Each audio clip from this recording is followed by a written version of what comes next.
Irmãos e irmãs, estamos no último domingo de outubro, no 31º domingo do tempo comum do ano B.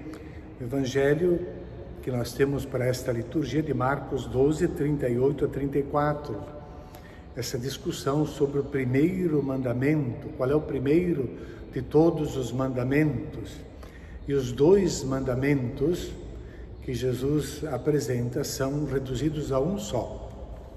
E depois desta conversa com esse escriba, Jesus reconhece que ele não está longe do reino de Deus. Um escriba então se aproxima de Jesus e pergunta: qual é o primeiro de todos os mandamentos?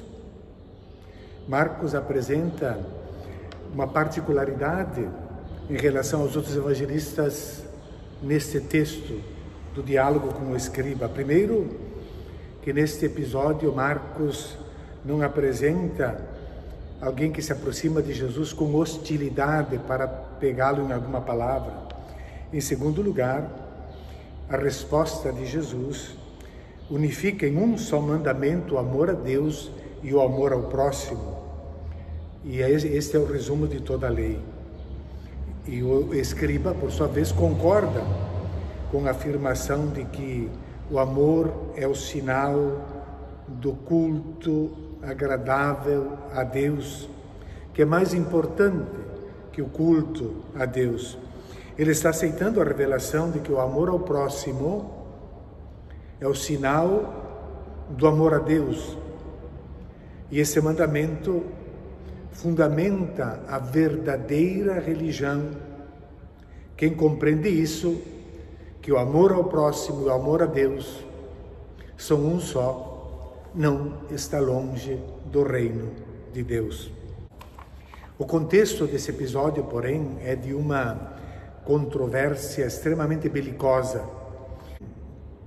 O diálogo com o escriba interrompe uma série de controvérsias entre Jesus e os poderes constituídos em Jerusalém, que são característicos dos capítulos 11 e 12, porque no capítulo 13 de Marcos nós temos o discurso escatológico sobre o fim das coisas, e no 14 inicia o relato da paixão. Esta beligerância ajuda a compreender os motivos que levaram à morte de Jesus. Por causa disso, Jesus é levado à morte. Os ensinamentos de Jesus, antes de entrar em Jerusalém, como nós vimos nos evangelhos dos domingos passados, eles se resumem em 4 pontos fundamentais, que é o divórcio, as crianças, as riquezas e a ambição do poder, quem é o maior. Agora, Jesus já está em Jerusalém e os conflitos se enumeram. Os sumos sacerdotes, doutores da lei e anciãos questionam a autoridade de Jesus, que expulsou os vendilhões do templo. Jesus, como resposta, conta a parábola dos vinhateiros homicidas, que é uma acusação direta contra as autoridades daquele tempo, que por sua vez também não ficam quietas e logo mensageiros para condenar Jesus à morte, para o apanharem em alguma palavra, a fim de condená-lo. Enviam os fariseus e herodianos com a questão espinhosa do imposto a César. É claro que não é um tema secundário, especialmente para aqueles que querem viver uma religião separada da vida. Mas em seguida, então, temos um tema teológico, os saduceus, que vem com uma questão central sobre a ressurreição. Neste momento, depois da resposta dada por Jesus, um doutor da lei, provavelmente do partido dos fariseus, gostou da defesa que Jesus fez da sua crença, porque os fariseus acreditam na ressurreição, enquanto os saduceus não acreditam. Diante disso, o escriba encorajou-se e se aproximou de Jesus sem hostilidade, certamente com disposição para escutá-lo numa questão central. No Antigo Testamento, inúmeras listas foram apresentadas sobre as leis de Deus, que foram enumeradas 613 prescrições. Então, temos dodecálogos, decálogos, códigos penais, decisões de jurisprudência, que um israelita deveria observar. A questão é, são necessários observar todos esses mandamentos?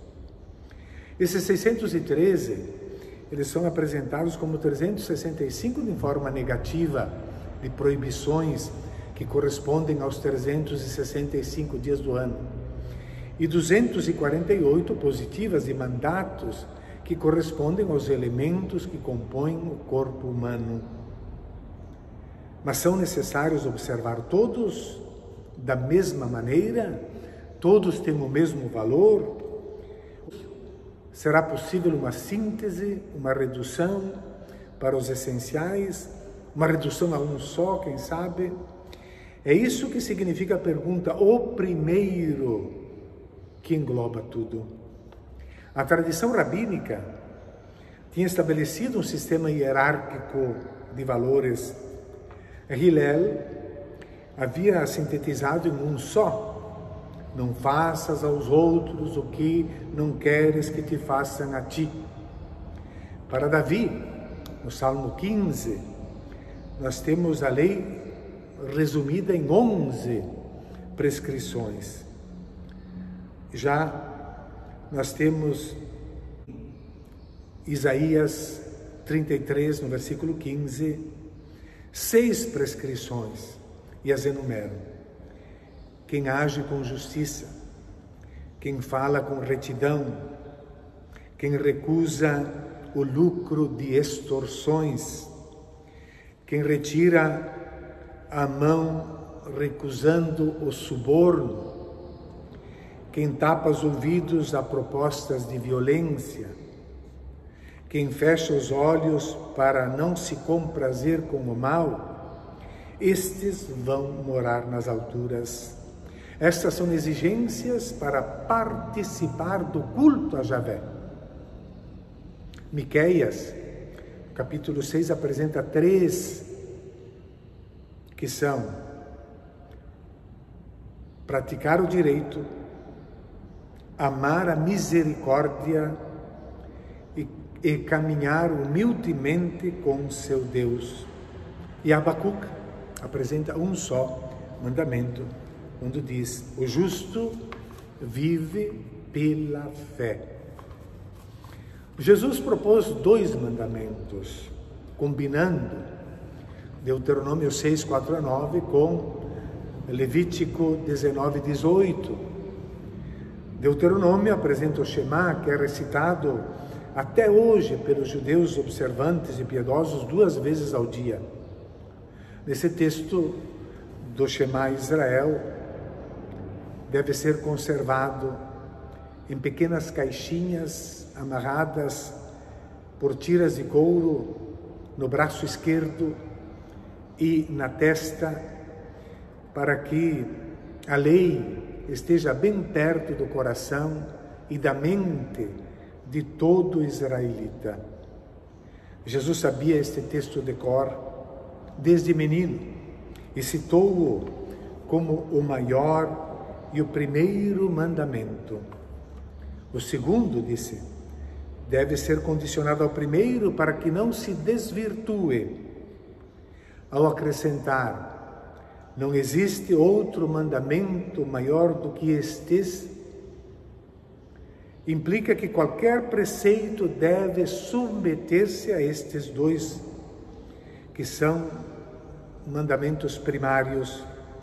Jesus definiu esses 2 em um só mandamento, o maior de todos, amor a Deus e amor ao próximo, que será o tema desenvolvido na primeira carta de João, no capítulo 13, no capítulo 4, quando vai terminar concluindo: quem afirma um, mas nega o outro, é um mentiroso.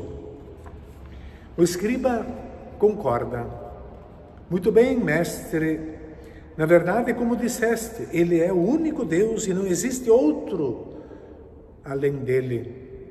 cita Deuteronômio 4. Ele substituiu os preceitos por holocaustos e sacrifícios, isto é, pelos atos de culto a Deus. Amá-lo de todo o coração, de toda a mente, com toda a tua força, e amar ao próximo como a si mesmo, é melhor do que todos os holocaustos e sacrifícios. Essa comparação entre prática de culto e prática do amor é frequente no Antigo Testamento. Jesus ficou tocado pela inteligência espiritual desse escriba e disse: tu não estás longe do reino de Deus.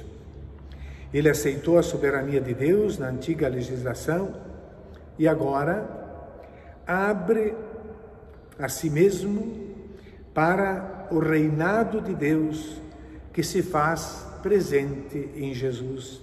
Desse modo, se afasta dos outros escribas incrédulos e hostis a Jesus. Os judeus que mantêm um vínculo vital com as Escrituras, se as interpretarem fielmente, segundo o Espírito, podem colher a verdade e podem estar às portas do reino de Deus.